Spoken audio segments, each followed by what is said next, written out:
ఈరోజు నాకు నిజంగానే నాకేమన్నా మతిమరుపు వచ్చిందా అన్న డౌట్ అయితే వచ్చేసింది. ఎందుకంటే మార్నింగ్ పరగడుపున నీళ్లు తాగడంతో మొదలైంది నా మతిమరుపు.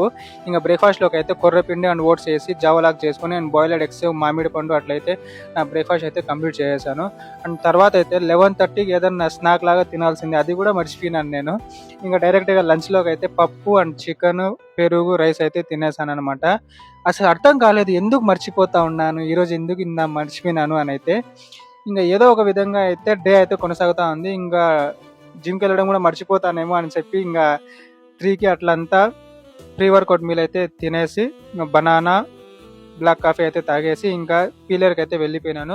ఇంకా ఈరోజు పీలేరులో సంత కాబట్టి ఇంకా సంత దగ్గరికి వెళ్ళాను. సంత మొత్తము ఒక 30 మినిట్స్ తిరిగి నాకేమేమి కావాలో కొనుక్కున్నాను. తర్వాత అక్కడి నుంచి అయితే జిమ్కి వెళ్ళి నా వర్కౌట్స్ అన్ని కంప్లీట్ చేసుకున్నాను. ఇంకా అక్కడ ఇంకోటి మర్చిపోయినాను, నేను తెచ్చిన కూరగాయలన్నీ జిమ్లో పెడతాను సో జిమ్ చేసేటప్పుడు. ఇంకా అక్కడే మర్చిపోయి అయితే ఇంటికి వచ్చేసాను అనమాట. సో అసలు అర్థం కాలేదు ఏమైందిరా నాకు ఈరోజు ఇన్ని మర్చిపోతా ఉన్నాను అని చెప్పి. ఇంకా ఇంటికి వచ్చి ఇంకా మా ట్రైనర్ అన్నకి ఫోన్ చేసి చెప్పాను మార్నింగ్ వచ్చి తీసుకుంటాను అని చెప్పి. ఇంకా రేపు మార్నింగ్ అయితే వెళ్ళాలి జిమ్కి.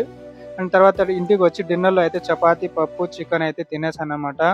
అసలు ఈరోజు ఎట్లా గడిచిపోయిందో అసలు ఈ మతిమరుపుతో చాలా అంటే చాలా మర్చిపోయినాను. ఇట్లా కొనసాగుతా ఉంది. అప్పుడప్పుడు ఇట్లాంటివి కూడా మిస్టేక్స్ అయితే జరుగుతా ఉంటాయి. మీ లైఫ్‌లో కూడా ఎప్పుడైనా ఇలా జరిగింటే కామెంట్‌లో చెప్పండి, మాట్లాడుకుందాం.